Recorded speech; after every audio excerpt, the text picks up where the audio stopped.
Welcome everyone to Wednesday night Bible study.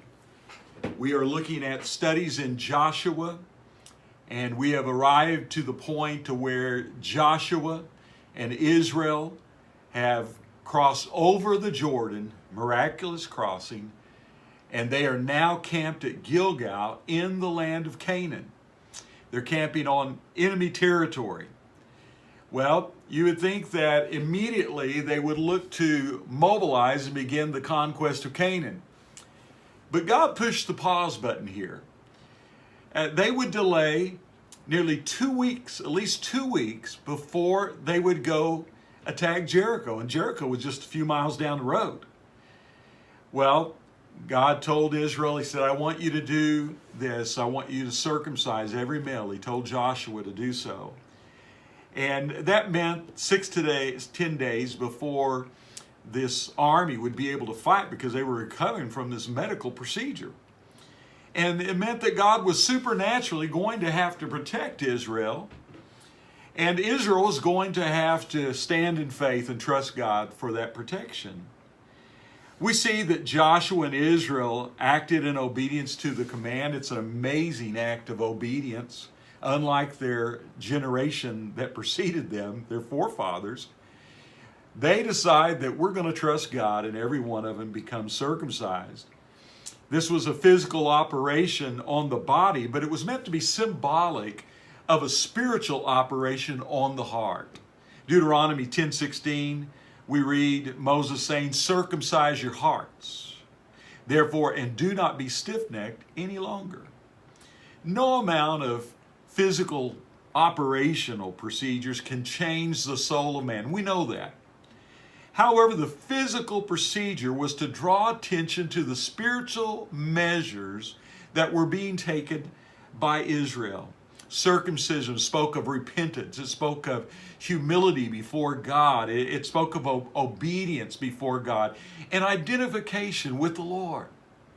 And so this was a powerful act on the part of Joshua and Israel.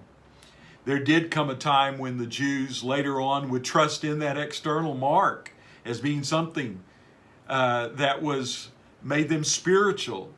They trusted on that physical mark of the covenant rather than the God of the covenant, and they kept the mark, but they forgot the message of the mark.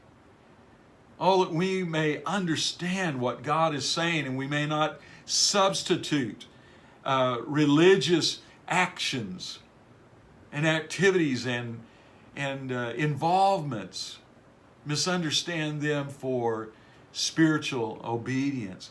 Deuteronomy 30 verse 6, the Lord your God will circumcise your heart and the hearts of your descendants, so that you may love Him with all your heart and with all your soul and live.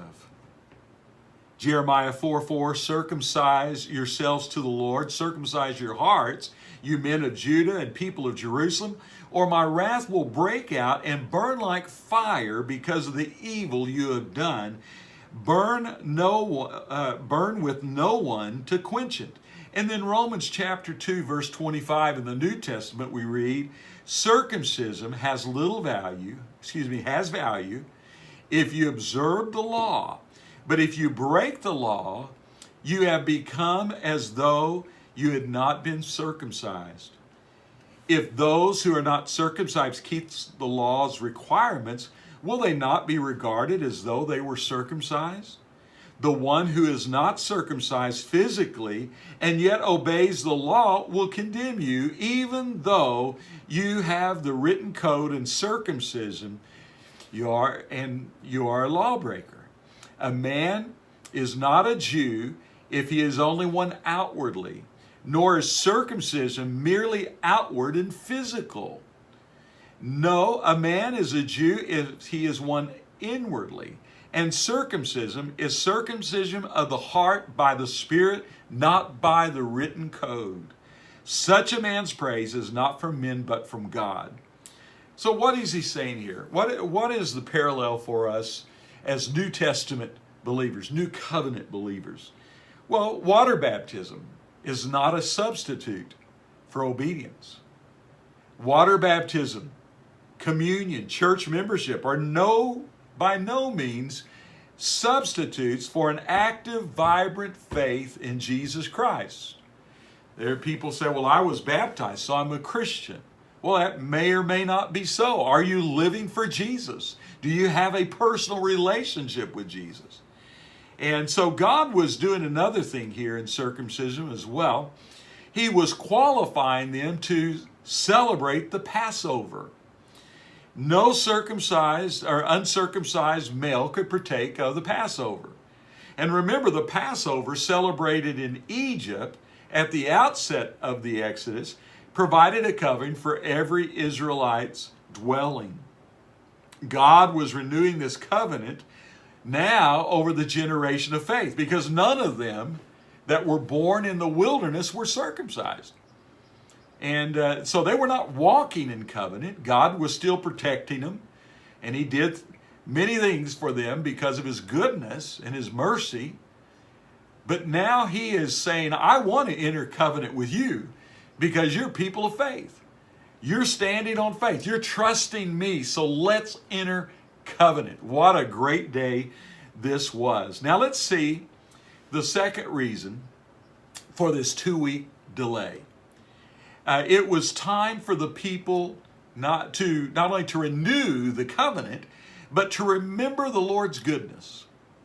To remember the Lord's goodness. Joshua 5 verse 10, while the Israelites were camped at Gilgal on the plains of Jericho, they celebrated Passover on the evening of the 14th day of the first month.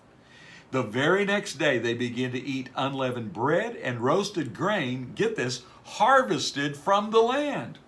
No manna appeared on the day they first ate from the crops of the land, and it was never seen again. So, from that time on, the Israelites ate from the crops of Canaan. All right, so now they're living in Canaan. Now they're walking in covenant with God. And God is providing through his promises and through the promised land. You know, it's always in order to take time and just pause and give thanks to God. I think before, somebody says, well, we need to get to work. We need to, get going here. And I believe first we need to remember that the battle is the Lord's. They had battles to fight. They had things that they needed to do. Their plate was full. But God said, I just want you to stop, and I just want you to think about things for a moment. Take time to reflect on the goodness, the things that I have prepared for you and done for you. Pause to take a moment and to think about what God has brought you through. It's good to reflect back on difficulties and circumstances that were trials. They were tests in our life, and it's good to set back and reflect on that and just think of what God has done. It's time that we pause to think about what God has brought us out of, deliverance. Thank God for deliverance. Isn't that a great thing that God can deliver us from things that had us bound? The wilderness now is a thing of the past. Old things have passed away. But never take for granted the things the Lord has done for you. Remember that God has brought you out so he could bring you in. He has delivered you so that he can fulfill his promise in your life. Remember the manna from heaven and the water from the rock. God's done things for each of us that sustained us in times of difficulty. And let's give him praise. Praise is not only appropriate, it is an essential part of preparing our hearts to move forward to receive the promises of God. And so when we're praising God, we're not wasting time. We're in preparation for victory. We're preparing to overcome. Somebody might say that, well, that's just preliminaries. We look at the church service and some might look as worship and praise as just preliminaries. I've never looked at it in that manner. I believe that the importance of praise cannot be overstated. I'm not ready to move forward until I give God praise. I'm not ready to receive more from God until I give Him glory for what He's already done. Praise is powerful, and it is preparatory for what God has for you to receive those things. This pause at Gilgal for Israel also was to help them reaffirm the Lord's presence among them. In chapter 5 of Joshua, verse 13, we read this. When Joshua was near the town of Jericho, he looked up and saw a man standing in front of him with a sword in hand. Joshua went up to him and demanded, "Are you a friend or foe?" "Neither one," he replied. "I am the commander of the Lord's army." At this, Joshua fell with his face to the ground in reverence. "I am at your command," Joshua said. "What do you want your servant to do?" The commander of the Lord's army replied, "Take off your sandals, for the place where you are standing is holy."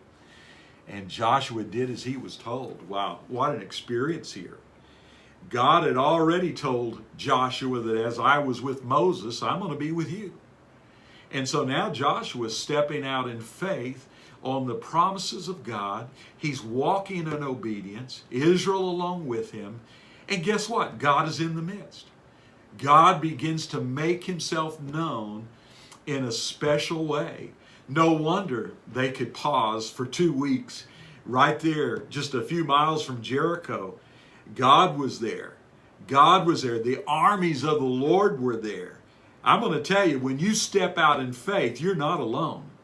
When the Hebrew children went into the fiery furnace, they were not alone. They stepped out on faith. They were in above their heads. But I want you to know, you'll never do that alone. When you step out in faith, God says, I'm going to take that step with you. I'm going to be there to help you out. And so, when this man looks ready for battle, Joshua realizes this isn't a man, this captain of the Lord of hosts, this is God in the flesh. He falls in reverence to worship him.